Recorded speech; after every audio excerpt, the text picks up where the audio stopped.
and unfortunately I couldn't be there in person, which I would have very much preferred. But yeah, I'll try to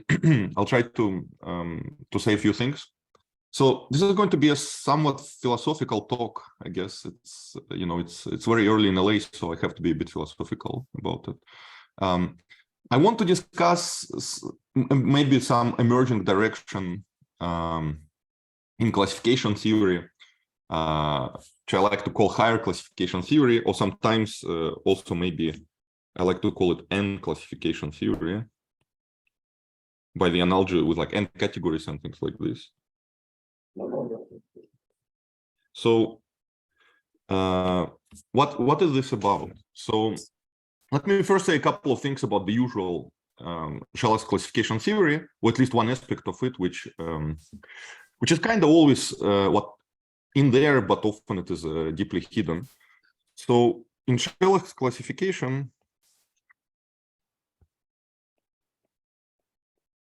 the typical situation is that we are studying binary definable relations in a given structure. So let's say R of xy is a binary relation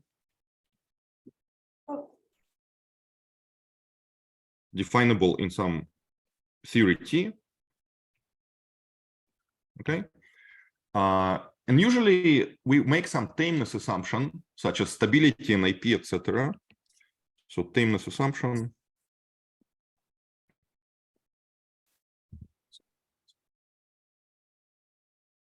Stability and IP, distality, etc. And this will kind of be the main notion I will be interested in. But there are more. So typically, one makes an assumption, and they all come in the form of saying that some finite bipartite hypergraph is forbidden. So they all say that certain bipartite finite graphs are omitted in R, or are forbidden in R. Okay. So this definable binary relation R, we can think about it as a bipartite graph between the corresponding powers of the, let's say, of the monster model, mu x, mx, times my. And yeah, all of these notions say that some bipartite hypergraph is forbidden. So for example, for stability, we say that the ladder graph is forbidden. Let me draw the, okay, so let's say ladder graph of some finite size is forbidden. For an IP, we simply say that some graph is forbidden.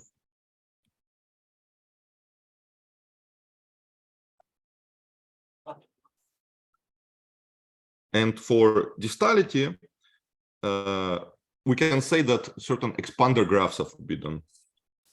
Bipartite expanders are forbidden in a certain precise, slightly more precise sense, but let me say it like this. Bipartite expander graphs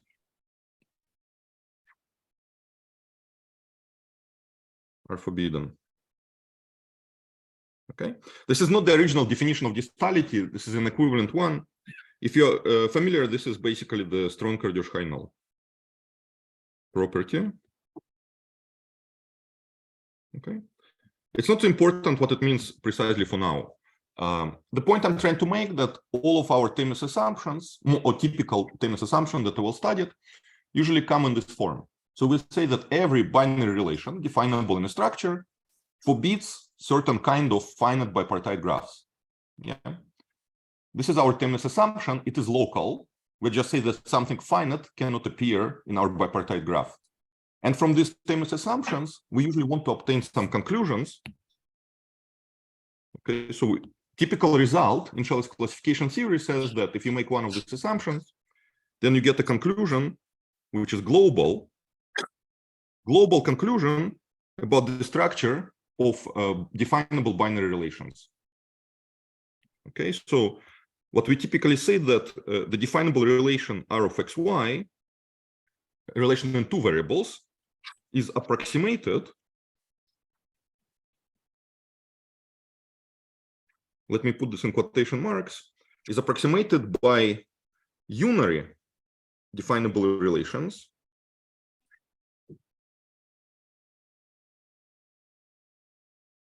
which only talk about one of the two variables at a time. So let's say phi of x, psi of y. Okay. Of course, the meaning of approximated will depend on which dividing line we are talking about. So I'll give you a couple of examples. But this is a typical theorem. So it is often not presented in this way, but this is typically what comes out of it. Typical theorem in classification theory that we say we make global assumptions, saying some bipartite graphs are forbidden in binary relations, and we make a global conclusion saying that the whole binary relation, up to some small error, is in fact given by products of unary relations. Okay, let me give you a couple of examples. Are there any questions about this? I mean, it is a bit vague, like I said, it's a bit philosophical. But let me make a couple of concrete examples which maybe illustrate this point. So, example one, stability. Okay. So, for example, in stability, stationarity of forking is a statement of this form. So, stationarity of forking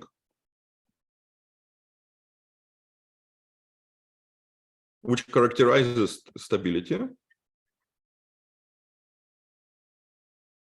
Okay. So we can state it, to make it symmetric in this way, we can state it as saying that given any two types, P of x, Q of y, two types over some model M, let's say,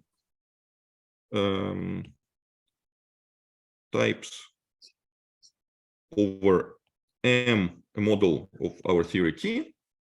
Okay, then, so given any pair of types like this, there is a unique type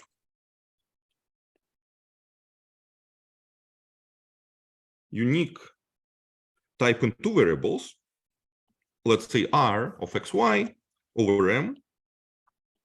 Okay, so that if I have a realization of this type, AB realizing R, then A realizes P, B realizes Q. So there's a unique way to amalgamate this type into a type in two variables, okay, so that the realizations are independent. So A is independent from B over M. This is just a stationarity of forking. And this can be rephrased by saying that there exists a unique type R of xy extending the union, right? So unique type R of xy extending the union P of x union Q of y, okay, up to the forking formulas, which we view as smaller dimensional formulas. So up to forking formulas, okay, phi of xy with parameters in M. Okay, so stability can be viewed as okay. So instead of talking about definable relations, I'm talking about types. But of course, we know these are dual things, right? So type is determined by formulas which only talk about x or only about y, except for some smaller dimensional formulas which talk about both variables at the time. Okay. Similarly, example 2, we can, let's say, define distality by saying that the theory T is distal if and only if, given any two global invariant types, so for any global invariant types, let's say P of x, Q of y, if they commute, well, let's say commuting, by commuting, I mean, as usual, that P tensor Q is equal to Q tensor P. Okay. Then there's unique type extending them. They're weakly orthogonal already. So there is a unique type.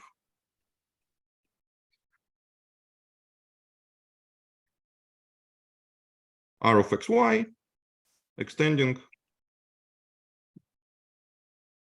P of X union Q of Y. Okay.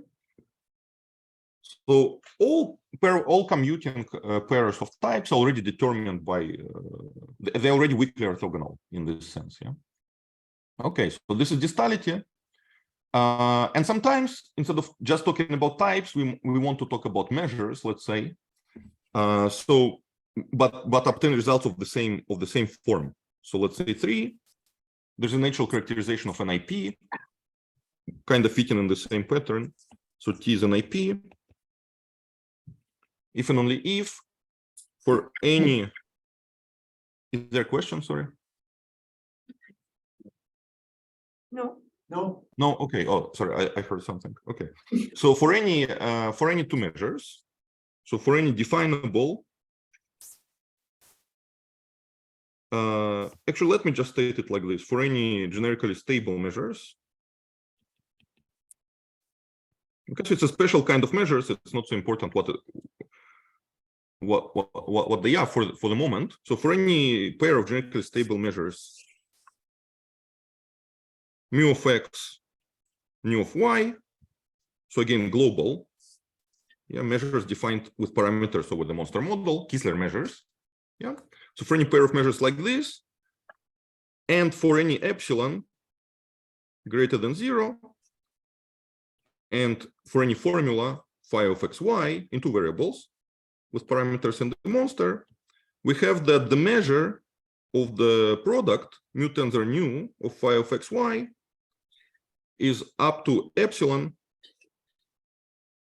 given by the measure of some product sets.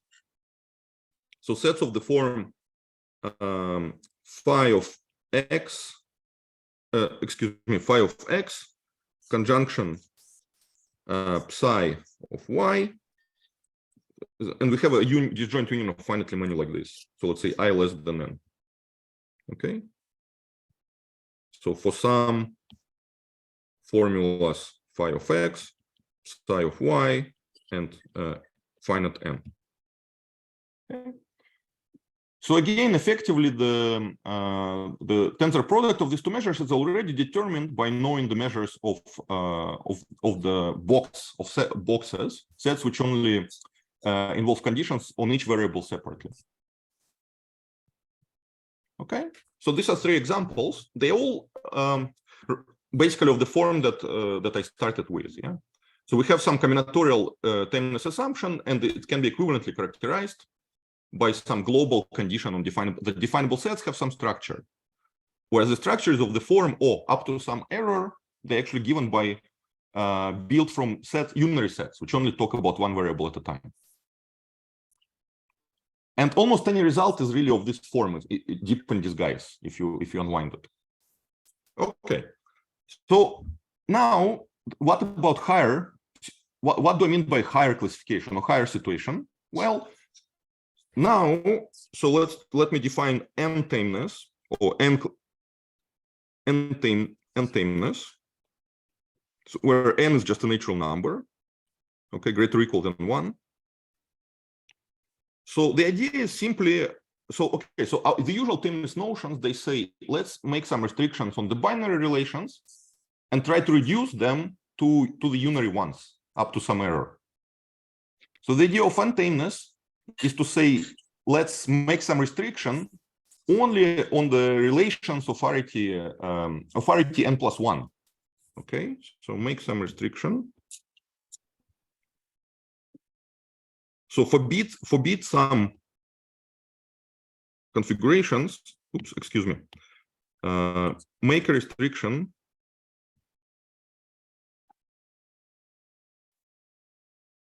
on relations of arity n plus 1, okay, and then deduce from this that they are approximated by relations of arity n.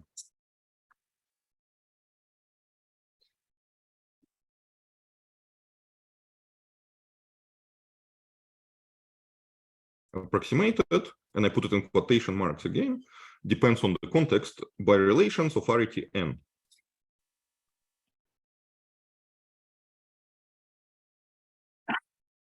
or less or equal than n, to be more precise. Okay. Okay, so that's roughly the general idea. And the situation, because what's so special about unary relations? Yeah, okay, they're nice, I mean, but there's nothing special really. So the question is, do these phenomena generalize to the hierarchy situation?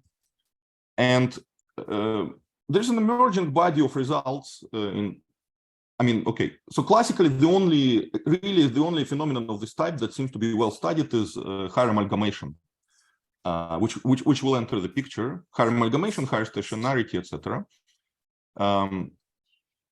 But many combinatorial aspects of stability, gestalty, and IP, they are largely unexplored in this hierarchy context, and actually they become very difficult.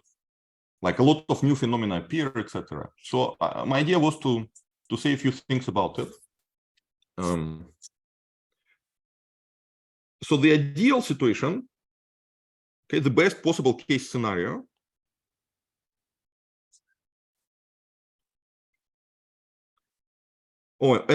sorry, maybe let me stress. So the usual notions of tameness correspond to one tameness. So what we will want to have is that, for example, one NIP is equal to NIP, one stable is equivalent to stable, etc. Right? Because this talks about binary relation reduced to unary.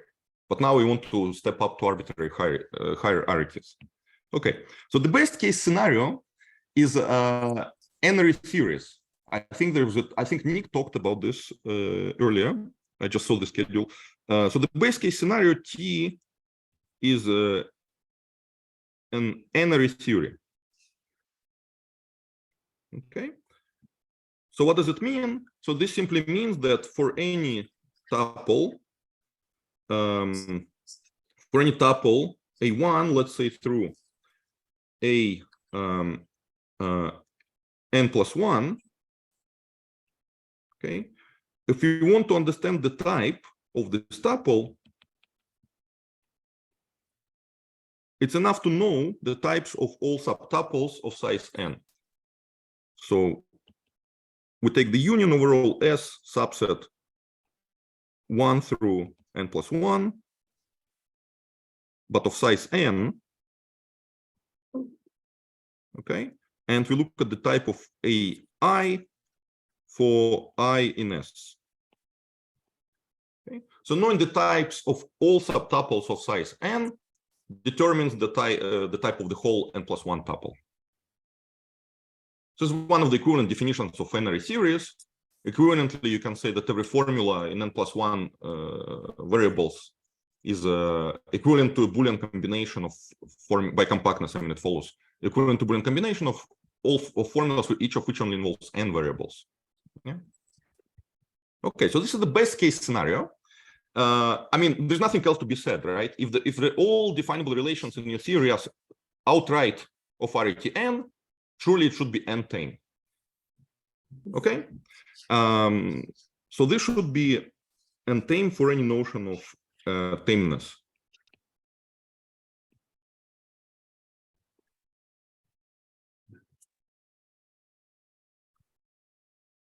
Of n-tame. There is actually a small aberration for n equals 1, because if you take a unary theory, so for example, if T is unary, then it should be an IP, of course, but also stable, an IP, and distal. But you want to catch me here, because of course, if you just take a unary theory, it's usually stable, right? So it cannot be distal. Okay, but the issue here is that we don't actually have honestly unary theories, because we always have the equality relation embedded in the language. So every theory is at least binary for a stupid reason that we don't notice anymore. Yeah. I mean, this is literally the reason why stable theories are not distal, because you have the equality relation, basically. Otherwise, okay. But for higher n, this strange aberration disappears. So for n greater or equal than 2, we definitely expect this to be true. And also, of course, if we work with logic without equality, the unary series will be distal, yeah, somehow. Okay, so this is the best case scenario, but now I want to discuss generalizations of these three notions, stable NIP distal to higher arity, which are actually non-trivial in particular, and it also often happens, like, let's say, in the study of hypergraphs when generalizing from graphs, that some phenomena which collapsed for fixed small arity, like for binary relations, there are suddenly many ways to generalize it to higher arities. All of them are natural, all of them have different theories. So things get like, there are a lot of new phenomena appearing at higher arities. It's not just like stupidly adding n everywhere, you know? Okay, but the notion that I think it's pretty clear that this is the correct notion is n dependence. So I want to say a couple of things about n dependence or NNIP.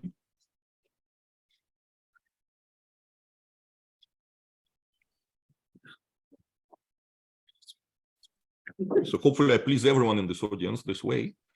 Yeah. Independent or NNIP. So the definition is a straightforward generalization. Well, again, so remember, NIP means every definable relation emits some bipartite graph. N-dependent simply means that every relation of arity n+1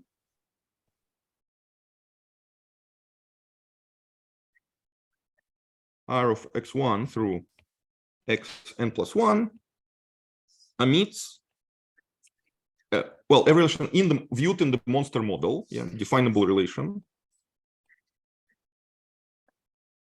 emits some finite n+1 partite n+1 hypergraph. Equivalently, we cannot realize the edges of the random n+1 partite n+1 hypergraph, the Fresnel limit of such finite things, via a definable relation. Okay, this is maybe the quickest way to define it. We can define it equivalently in terms of shattering. So equivalently,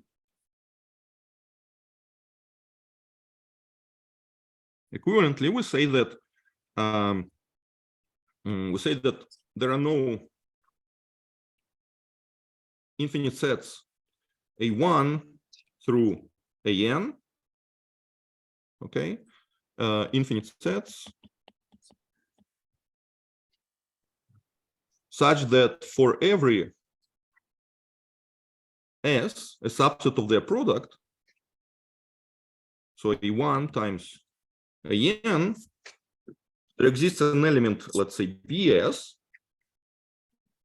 such that we have that R holds on A1 through AN, if and only if the tuple, sorry, AN and BS, so we have one more variable, yeah, BS, if and only if we have that A1 through AN is in our set.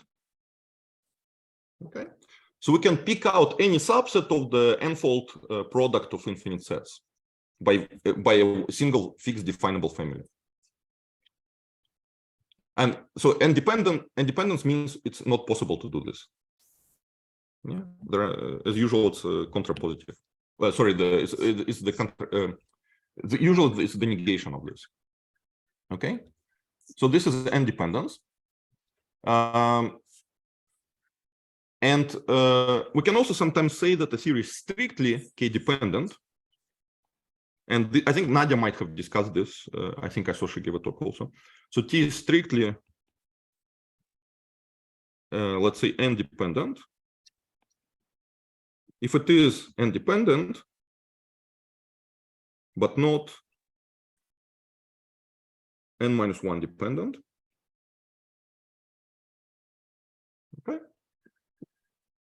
This hierarchy, of course, is strict, witnessed by random n hypergraphs.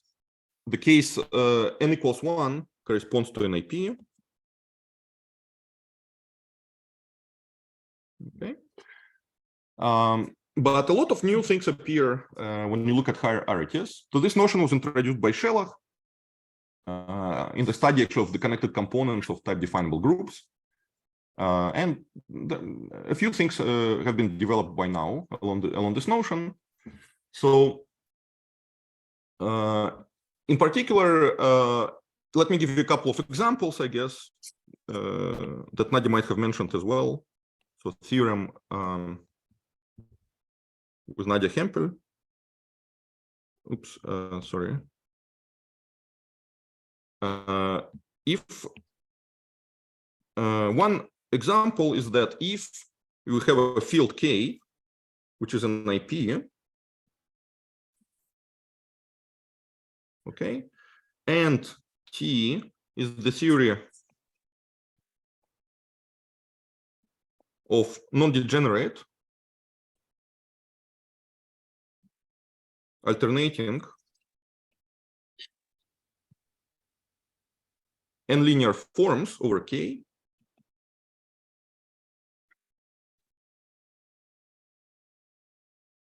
okay, so in the sense viewed as the first order structure, we view it in the same sense as generalizing Granger's work in the bilinear case.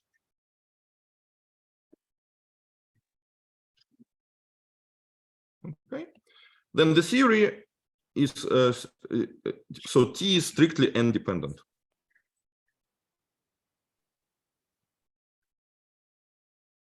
Strictly n-dependent. Okay. The idea here is that this non-degenerate multilinear form should somehow essentially behave like a random n hypergraph, but of course it's a function. So if, let's say, if the field K was finite, let's say the K was was just a field with two elements, this multilinear form would be essentially the the random n hypergraph, the generic n hypergraph. But here we have a function into a potentially infinite field, so this makes the situation much more complicated.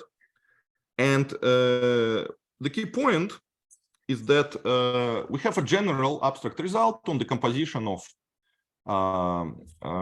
NIP formulas with hierarchy functions. Okay, so this follows. So the key point, key lemma, or key lemma, I guess, which I think is of independent interest, assume that M. So now in any language here, so let M be an L prime structure such that its reduct to a language L, a sublanguage of L prime, is an IP. Okay. Assume that also that we have two parameters, D and K, natural numbers. We have a formula for fx1 through xd, an L formula.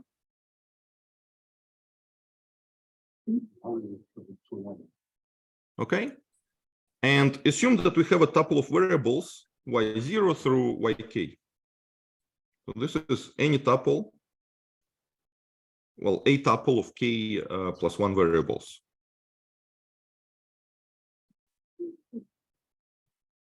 K plus 1 variables. Okay. Now assume that we have a bunch of functions of arity at most d. So for each t between 1 and d, assume we have we pick out some of the variables. So we have I1t through IKT, all less or equal than k. So let this be arbitrary. Okay.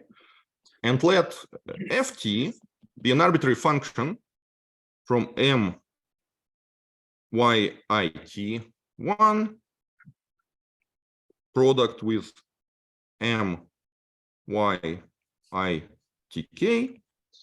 to m xt. Okay, so sorry, there's a bunch of indices. I will say what it means in a second. So let this be arbitrary L, and I stress this L prime definable k-array functions. Okay, carry functions. Then the formula psi in the variables y0 through y1, yk,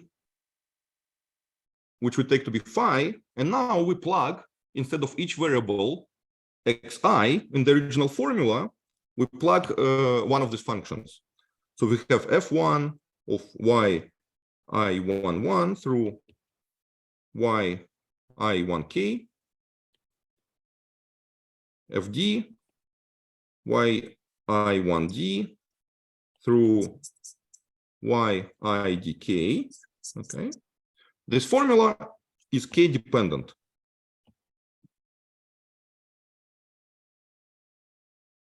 Okay, so I mean, in the special case, for example, we are saying that if I take any NIP formula, any formula in an NIP structure, and then I compose it with arbitrary binary functions, no restriction on the binary functions at all, right? Because look, functions are definable in the language L prime, but L prime is an arbitrary language. So if you take an NIP formula and plug arbitrary binary functions into some of the variables, you still get a two-dependent formula. Okay. So somehow, I mean, this is easy to see if you just think about if you take actual binary, if you take, for example, a combination of unary relations. Let's say our binary relation is just a combination of Boolean combination of unary relations, and then you plug binary functions instead of each of the variables. Okay, then you get a relation which is a Boolean combination of binary relations. And this is a conceptual generalization of that, somehow about the essentiality, as opposed to just like the actuality, which is, yeah.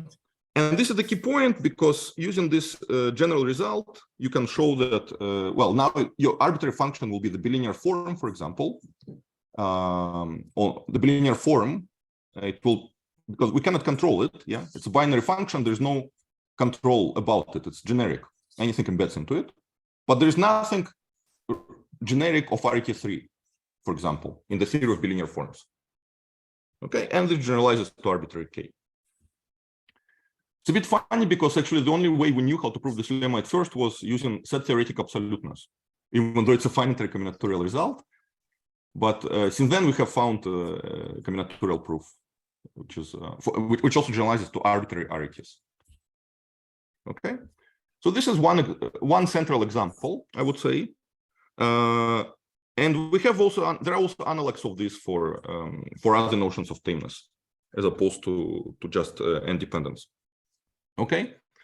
In fact, there's a quite curious situation with algebraic examples of independent structures. They all tend to be of this kind of this form. More precisely, all known algebraic examples of independent theories, they all build from multilinear forms over NIP fields.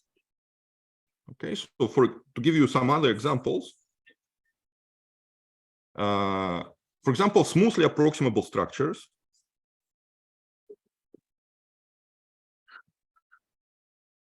Smoothly approximable structures.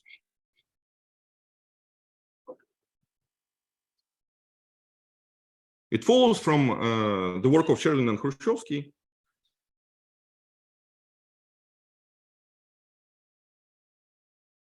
that they are all two dependent. Okay, they are two dependent. And of course, they're coordinatizable via bilinear forms over finite fields. So again, somehow we essentially recover similar form, bilinear forms over something which is an IP. In this case, even stable. Similarly, for other examples, such as extra special P groups, there are some strictly independent groups constructed by Meckler's construction, excuse me. Etc. But all of these things can be interpreted as bilinear forms over either finite fields or in general over NIP fields. And so this leads to speculation. Well, it can lead someone to speculation, including myself, is that somehow it seems that if T is independent, for some n, okay, then it is linear, I put it in quotation marks, linear or maybe one based over the NIP part, relative to its NIP part.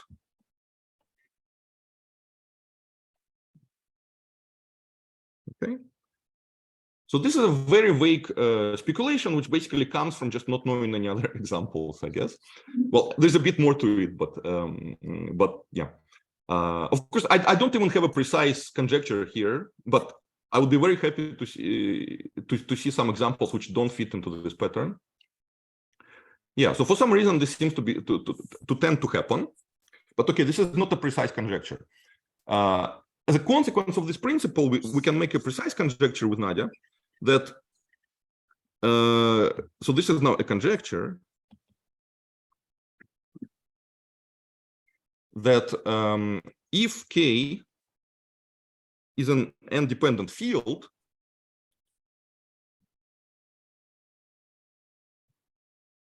okay, and I want to be a bit careful about the language, because of course we can always put something horrible on top of it, yeah? So either field just in the ring language, or with some natural structure, for example, with valuation, derivation, etc. Okay, then K is already an IP. So this is an explicit, well, conjectural consequence of this general principle that I've mentioned. And for this conjecture, there is actually mounting evidence. It seems like it should be true. For example, well, there are some results. For example, we know that the Artin-Schreier closed, that n-dependent fields are so n-dependent field. They are Artin-Schreier closed. So this is a result of Nadia Hempel, which generalizes earlier work of, well, the case n equals 1 of Itai, Tom, and Frank. We also know that, for example, valued fields of characteristic P are Henselian. So this generalizes, this is by Nadia and myself, this generalizes the case n equals 1 due to Johnson. And there's also work by Blaise-Boissonneau, which shows that actually the question for valued fields reduces to pure fields. Yeah. Unfortunately, all these results, they come somehow from generalizing the basically, generalizing the analysis in the NIP case to this more complicated situation. But we don't have like any abstract proof or principle which would be somehow contributing towards this speculative towards the speculation. Yeah. Okay.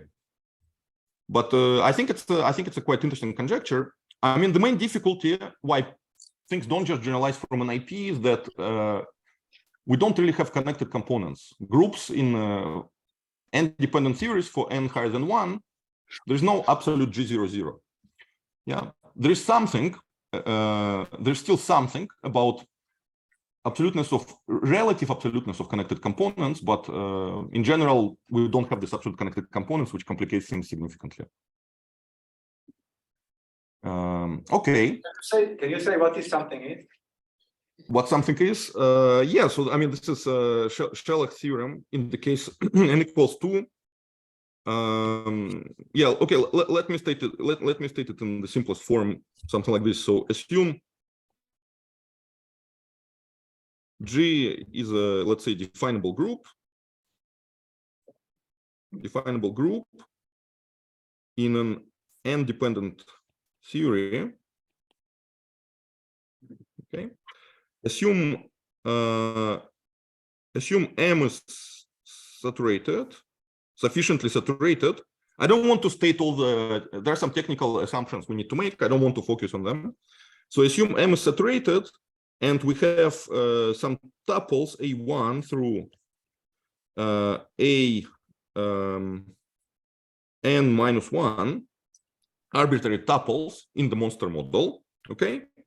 Then if I'm interested in calculating the absolute, let's say G00 over M together with these parameters A1 through AN minus 1, okay, turns out that I can take the intersection of the corresponding connected component, which only uses the parameters from M and all but one of the parameters. So I can drop one of the parameters. So for each I in the set 1 through N minus 1, we have A1 through AI minus 1, AI plus 1, AN minus 1. Okay. But this is not fully true. There is also a small error. So we also have to take an absolutely bounded set, which uses all of the parameters. So I need to intersect it further. Sorry, I'm going to the next page here. I hope you can see intersected further with G00 calculated over, let's say, N, A1 through AN minus 1. So all of the parameters this time for some N of absolutely bounded size. Let's, I don't remember what it is exactly. Maybe it's something like this. Okay, so we only need to use absolutely bounded number of parameters, which involves all of the things present, and intersected with things which only use which don't use one of the parameters. So again, this plays into this arity situation, right? Like since it's independent, then well, I will about to state another version of another theorem, but yeah. Anyway, so something like this is true. Yeah, and you can actually work with this, but yeah. So the case n equals 1 corresponds to an IP again. This gives you absoluteness. An IP case shows you that you actually never need to use the additional parameters somehow. Is it okay? Yes. Yeah. Okay. Okay. Good. All right. So okay. So I gave you some. I defined independence. I gave you some examples. Now I want to state a theorem which tells us a result about approximation of global structure of independent relations. So the theorem, the result of myself and Henry Tausner. Okay, so assume T, and this generalizes the NIP case for approximation of measures. So assume that T is K dependent. Okay, assume T is K dependent, and assume K prime is some number greater or equal than K plus 1. And assume we have a monster model of T, and we have global Kessler measures, mu1 through mu K prime. Let this be global Kessler measures. Okay, where each of them has some corresponding variable. So these are measures from some sorts, x1 through xk prime. Okay, global Kessler measures. Let's assume they're definable and pairwise commuting.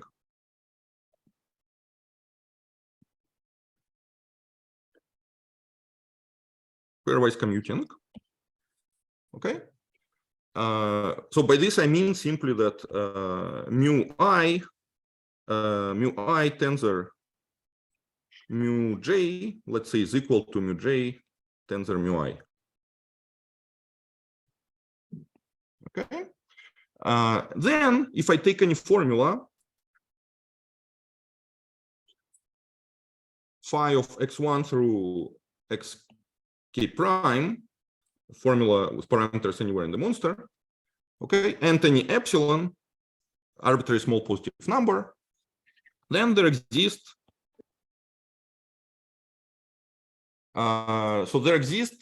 some formula psi of x1 through xk prime, which is given by a Boolean combination of formulas, each of which only involves k variables.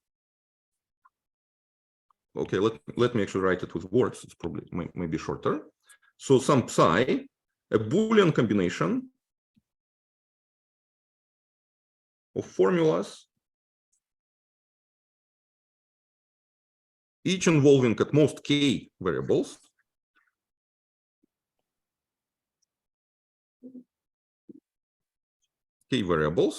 okay, such that we have product of all these measures with respect to the product measure, the symmetric difference of phi, well, let me just say symmetric difference of phi and psi has measure smaller than epsilon. So with respect to the product measure, every set is essentially what is called the intersection of Kerr cylinder sets. So it's just a Boolean combination of formulas, each of which is only allowed to speak about k variables at a time. Okay, so for example, if this was actually a Kerr theory, we literally have that every formula is a Boolean combination of formulas, each of which only speaks about k variables at a time, right? But in k dependent, we get the same up to arbitrary small measure of symmetric difference. And this is actually not so easy to prove. I mean, the way it works for an IP is that we have VC theory already available. Here we actually have to develop the higher arity analog of the Wapnick-Chervonenkis theory somehow, and yeah, and then you need to use Gauer's norms and things like this. So even though this has this very nice clean model theoretic consequence, but somehow, well, maybe unsurprisingly, the proof becomes much more analytical. What about the compass? Oh yeah, sorry. This characterizes k dependence as long as we allow to vary over all measures uniformly. So a theory, we can then say that the theory is k dependent if and only if for each formula you can choose epsilon, so that for all measures you have such an approximation. For all measures with these assumptions, yeah. Because of course you cannot say it for a single choice of measures, because we might have a witness to the failure of k dependence living in one half of the structure, but all our measures concentrate on the other half of the structure. So then they won't be able to see the randomness. But as long as we're allowed to pick our measure, so we can pick the one which concentrates here, then this will give us an equivalence here. This is a characterization. Okay. All right. And also similar ideas actually can be used to show that Kissler randomization of a k-dependent theory is also k-dependent. So this is the result, of course, of Itai-Binyakov in the case k equals 1. But this provides a new proof for this. Well, some ideas around this provide a new proof which works for any arities. So all of this is to say that there's a hope actually to develop a nice coherent theory of Kissler measures in n-dependent theories. Somehow it becomes much worse than an IP, but this result suggests that there should still be a theory, as opposed to like simple theories where maybe it's just general measure theory and nothing else on top of this. Okay, so let me ask, when should I end actually? I'm not sure when we started. 25 is 50 minutes. 25, okay. All right, great. So No, 25 means it's time now. it's time now? We can maybe talk 2 minutes, 3 minutes. Yeah. No, that's fine. I can, okay. So I didn't get so I really talk about independence, but there are some interesting developments also for the other notions. So it seems there is a notion of, this is just 1 minute, yeah. There's n-distality introduced by Roland Walker, a student of Dave Marker, which seems to be a very interesting notion. Yes, it's a hierarchy generalization of distality, and there are some it actually provides a surprising new way to think about distality, because it turns out that what it really characterizes somehow is the triviality of forking between generically stable types. So the usual distality tells you there are no generically stable types. So surely forking is trivial. Yeah, there are none. But for higher arities, it turns out that the actual correct phenomenon that collapses in the case k equals 1 is the geometric complexity of forking between generically stable types in a theory. And this connects in a funny way to the old question of Poisson about k-triviality versus triviality in stable theories, for example. So this question actually corresponds precisely to k-distality versus 2-distality in stable theories. And there are various also, the funny thing though, the situation with higher generalization of stability turns out to be the most complicated one. Namely, there's no single, I think by now, I believe there's no single definition of instability. In fact, there's a whole family of notions of instability. I think people more or less, instability. So some notions were proposed by Kota Takeuchi, was probably the first to look at. And also some notions were recently studied in the context of this hypergraph regularity lemmas by Caroline Terry and Julia Wolf. And also, I have some notions with Henry Tausner. So there's a whole plethora of notions, and there are some theorems about them. But amazingly, there's still not clear if we have the correct definition. I think by now we maybe have an idea what should be the strongest possible notion of instability and the weakest one, which those will be, of course, the most interesting ones, but there's like a whole set of notions in between somehow. And finally, these considerations are actually guided by hypergraph regularity. But they blend nicely with some questions of higher amalgamation, higher stationarity. But okay, I don't have time to talk about this anyway, so let me just stop here. Thank you very much.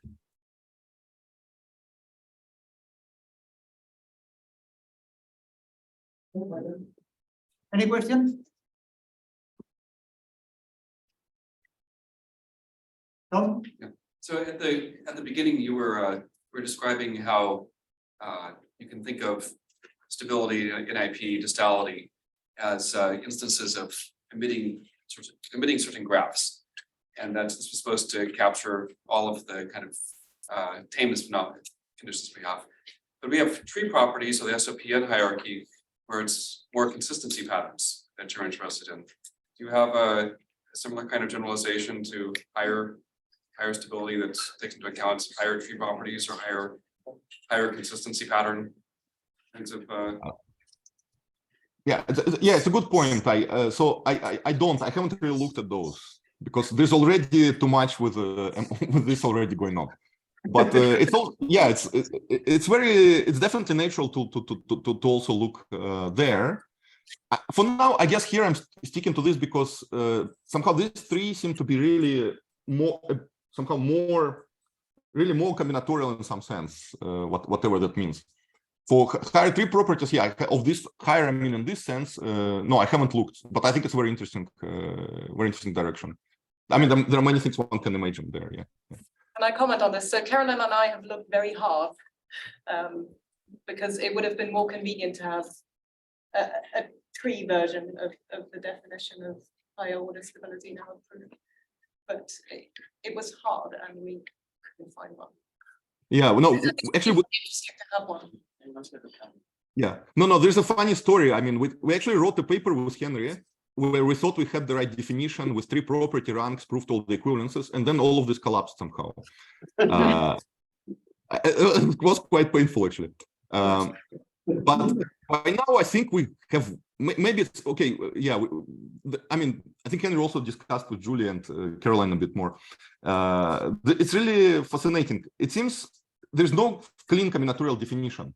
Like by now we're convinced, I think that if you want to define stability in terms of some forbidden and stability in terms of some forbidden configurations, what you're getting somehow is some families of parameterized quasi-designs that you have to forbid.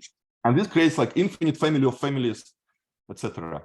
So maybe there's no clean combinatorial configuration for the minimal notion really. but there are some in terms of some stationarity type statements, and there's a very natural guiding statement of hypergraph regularity, which should capture instability. The problem is how to capture that combinatorially, what configurations control it, and yeah, it seems there is no simple answer to that actually. Okay. So the way you characterize the distality is not exactly accurate, right? Because in your definition, it goes to reducts, but right, but distality doesn't go to reduct, right? If you just take for bit some graph, then Yes, I was a bit vague. I mean, in the I mean, I put some things under the carpet in the definition. Yeah, it's a bit more. Yeah, you have to also require definability of the parts in some uniform definability of the parts. Yeah. More questions? Okay, let's thank. Okay, thank you.